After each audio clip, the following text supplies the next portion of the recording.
Good day, ladies and gentlemen, and here we are with Argent Facility. Yes, we are continuing on through the game. I really do like the level design. The level design for this, if you've played Quake 4, looks a lot alike. It's very industrial, very grungy, and very multi-tiered.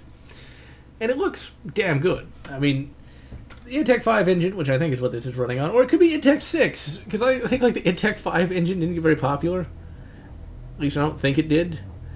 It's like, I think the Intech 5 engine was used on like maybe Rage, I think. I can't really remember. Rage is another game I'd like to do, but like it doesn't run on like anything, you know? It's like, well, it runs, but like you can't record it with Fraps or just about any recording program. At least I can never get it to work. And like Rage is an interesting game. It's not that bad. Once I got through my easily annoyed period, my hate period as I like to call it, I kind of relaxed on it. But Rage really is kind of lame, especially compared to other id Software games. I wonder what's causing that. Is that just with that gun? Oh, I bet I know what's causing that sometimes. It's because it's got this camera angle. Okay. It's like, I didn't remember that happening before, but I guess with using the original Doom camera angle, well, not camera angle, gun position, whatever the case may be, it's causing that, so. Way to go, id. Way to go. Id sucks. If it had been done by Sledgehammer Games, you know, Samuel Hyde would have been voiced by Kevin Spacey. That's when you know you've got more money than sense, is when you hire big-name actors. You know, like, it's not bad to have big name actors, but, you know, you kind of got to focus on the game first. Because while it might be cool... Ooh, that was a nice explosion. It might be cool to use a big name actor. The big problem is he's going to take a lot of your budget. And you really want the game to be good. If you want to make a goddamn... You know, if you want to make an animated movie, just make an animated movie. Oh, but... I wonder what kind of DLC this is gonna get. You know, it'd be really cool if id Software did a true expansion pack. You know, if they did that. Because you remember expansion packs? Those of you who are old enough to remember such things, where it was just where it expanded on the game, and it wasn't just like one mission or a couple missions or something like that. You know, that was cool. That was worth your money. The only time I ever bought any DLC. And this is true, even to this day. I've only bought DLC once, as far as I know. Maybe I've forgotten something, but as of right now, I only recall buying DLC once, and that was the Arrival DLC for Mass Effect 2. While I may complain about Mass Effect 2, I still like the game enough, and I like the story enough that I got the DLC for that. And and the thing is, you need the Arrival DLC to really appreciate Mass Effect 3. And it's just kind of annoying that you do. It should have been included in the game. And I hate the idea of on-disc DLC. That is just... Okay, where is that thing going? That... On-disc DLC is just greed of the worst sort. I can't stand it. Ah, he's going down there. I see where you're going, you bloody little Cybot. Let's see, where'd he go? Now watch it attacks. Yeah, we can take him. Well, we still found a secret area anyway. Just listen to that music. That sweet, sweet music. Aha, I found you! Alright, so what should we get? Precision bolts, remote detonation. I think I'll go for... Nah, do we need a sniper? Yeah, let's go precision bolt. That's the only thing I can think of. And smack him! Smack him! Smack! Smack! Psychomaniac! Kind of like the sound that makes too. Alright, let's keep on a-truckin', ladies and gentlemen. Let's jack a track, as the Ultimate Warrior would once say. Now, I do remember back when That Guy with Glasses... I think That Guy with Glasses is still fairly popular. But I remember one of my favorite reviews ever done was the Spoony Warrior review. It's sad that Spoony doesn't do anything anymore, because he was probably my favorite YouTube internet guy, other than myself, of course. But I really liked his work. He was very hilarious, and his Warrior review, the Warrior voice was quite hilarious. And then I believe Linkara did a review of the Doom comic, and also did the warrior voice, which was about as good as the Sweeney One voice, but it was hilarious. Because like now, whenever I think of Doom, the Doom guy from that, I think of the warrior voice. Like, I will rip and tear huge guts. I couldn't remember none of the lines from that. Doom.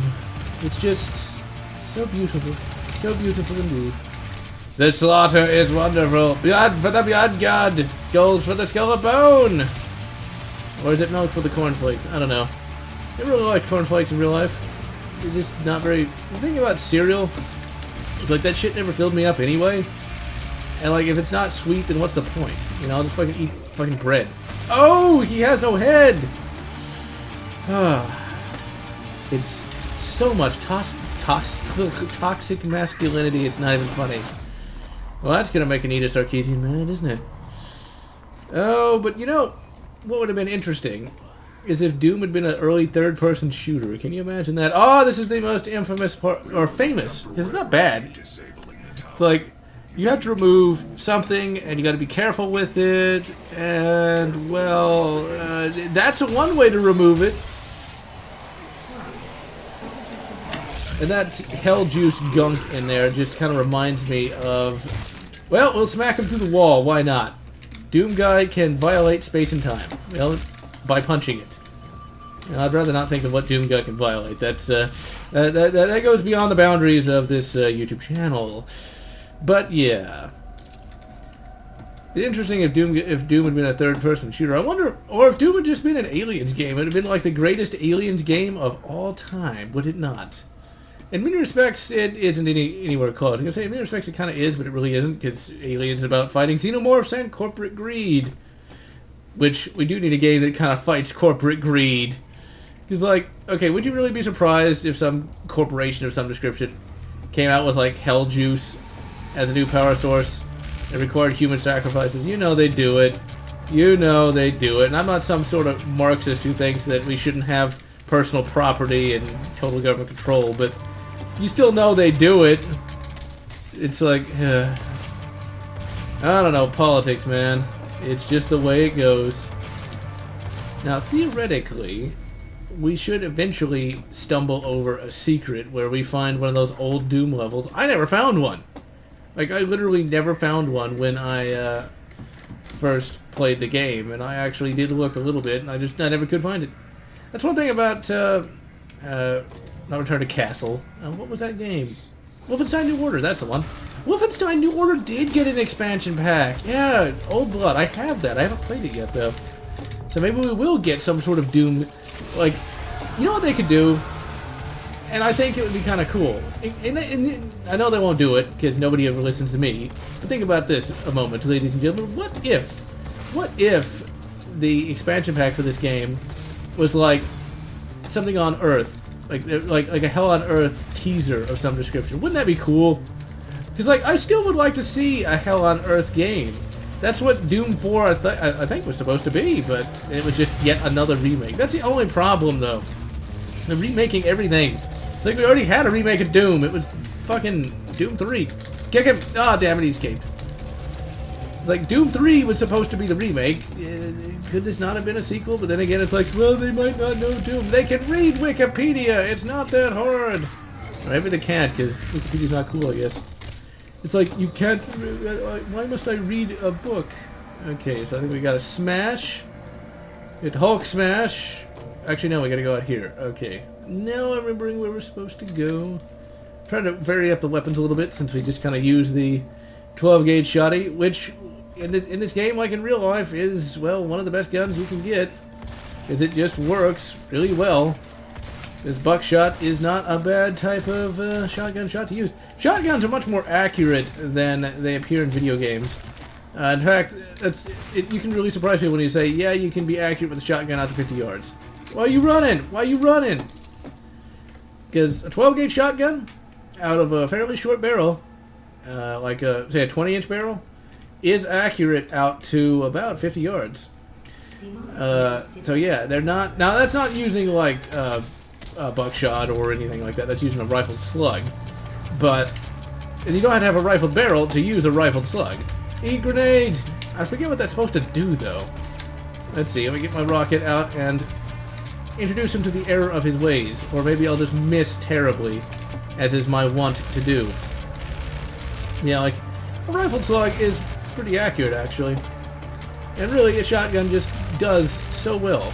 It actually reminds me of, I think, Halo 3, in one of the little feelies that they released, was a thing from, like, the Elite's perspective, where the... I forget what they're called. I forget what the proper name for Elite. That's not yeah, I can't even pronounce it. I'm not even going to try. I'm not even going to try and pronounce that. But yeah, it's like the Elites had like a document saying that invading Earth would be really tough because shotguns are really damaging and everybody has one. And you know what's funny? You know, the shotgun in Halo 1 was like the best... No, it wasn't like the best gun. It was the best gun, like, in the entire game. Like, when you think just how easy it is to manufacture a shotgun, it's like, well, just arm everybody on Earth with a shotgun. They'll be able to take out the Elites before they glass the planet. So, yeah. Although, the one problem I had with Halo 1's shotgun was that it was supposed to be an 8 gauge. Come on. Now, if you guys don't know guns, an 8 gauge is ridiculously huge. At no time would any military ever adopt an 8 gauge. Like, okay, imagine, like, well, I guess if you don't know anything about guns, you wouldn't know what a 600 nitro is, but it is very large. Like, ridiculously huge, to the point where if you don't brace it right in your shoulder, you could break your bloody collarbone, and like it's way overkill. And you could probably do more, well, I'd say more damage, but it depends on what you're trying to do. It would be more efficient, I guess is the best way to put it, just using a 12 gauge with like different propellant, you know? Because at one time, the 10 gauge was a very popular shotgun gauge. You must stop! The hell energy is unusable without the filters. Well, Sammy, I'm sorry, but it's smashy smashy time!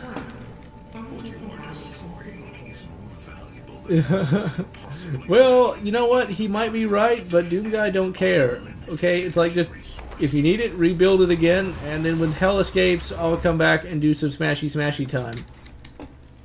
Okay, so that doesn't work. Why isn't that working? I would think I'd have to go through there. I would think, at least. Well, let me smashy open that and see if there's anything around here that I can do. Okay, we just got one more hell gubbin, and then we will be good. But yes, the 10 gauge was at one time a very popular gauge, but it is completely and totally obsolete because you can get better performance out of a basic 12 gauge. Due to the advances in powder technology and things of that nature. So really, an 8 gauge is pretty bloody obsolete at this point. You could do more with a lot less. That's the thing. So the idea that in humanity's far future that they'd be using such a thing is just a little ridiculous. That I would sooner believe Master Chief could do what he could do than believe that. Because that's what we consider. That's where I call bullshit, is on the type of shotgun gauge, not on, you know, faster than light drives and things of that nature. All right, now let's do some smashy smashy again. He just smashes it. He doesn't care. Well, and I like how he's not like gnashing his teeth later in the game here when you encounter him. He's not like, how dare you destroy this, blah blah blah blah. It's like after the unfortunate destruction of the Argent energy. Like, you can tell he's pissed, but they actually gave him some fucking nuance for once, instead of just... Now, for those who have played Mass Effect 3, does that creature there... Oh wait, shit, no! Well, fuck it. Glum up. That reminds me of, like, the Ardak Yakshi character that was made out of, like... Now, Mass Effect 3 is a fucking dark game. Let me put it that way. Like, you go to, like, Thessia, man, and, like, you see all those Asari, like, converted into, like, those new war creatures. It's, like, it's fucking sad, really. Mass Effect 3, you know, if it hadn't been for the ending, would have been one of the greatest RPGs of all time. Like, it really would have. And it would have been one of my favorite games of all time, but it had to have that ending. They just had to do it. Artistic integrity, eh? It works. Oh, he now complains about it. Because I did it in the wrong order. Which is also awesome, because you know if this had been a modern game, or a more modernly designed game, you would have to do it in the exact order. And sit through 16 cutscenes with Kevin Spacey. Okay, we need to get over there somehow. Let's see, can we just jump over there? Can we actually, you know, do so? Oh wait, okay, let's see. No, damn it. Fuck it. I was going to try to jump on that to jump over there, but I could not. So, oh well, we need to get up there and smash that gore nest. The gore nests, I think, are a bit, once again, I think it's kind of lame that you had to destroy so many. It just seems kind of repetitive. But then again, I guess it feels a little bit like padding, but I don't know if that's just my unreasonable demands on modern games or not. So I'll just let it pass. You get a pass, id Software. You get a pass.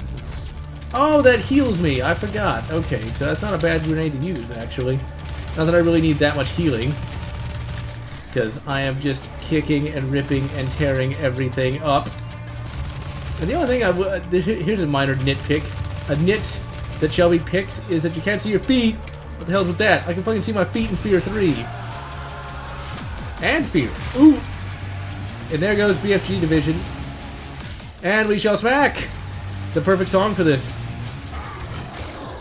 Like, sometimes I'm just kind of speechless with this game. Dun dun dun dun dun. Oh! Not a good time to cast there, my dear. Not a good time to cast. Because I got 5/5/5 of destruction. And I'm gonna play it with a shitload of red mana. Well, ladies and gentlemen. Oh, I thought this was the end. But here it is. With the last Hell Juice container. It's kind of funny we had Berserk going. Back at square one. Like, maybe we shouldn't.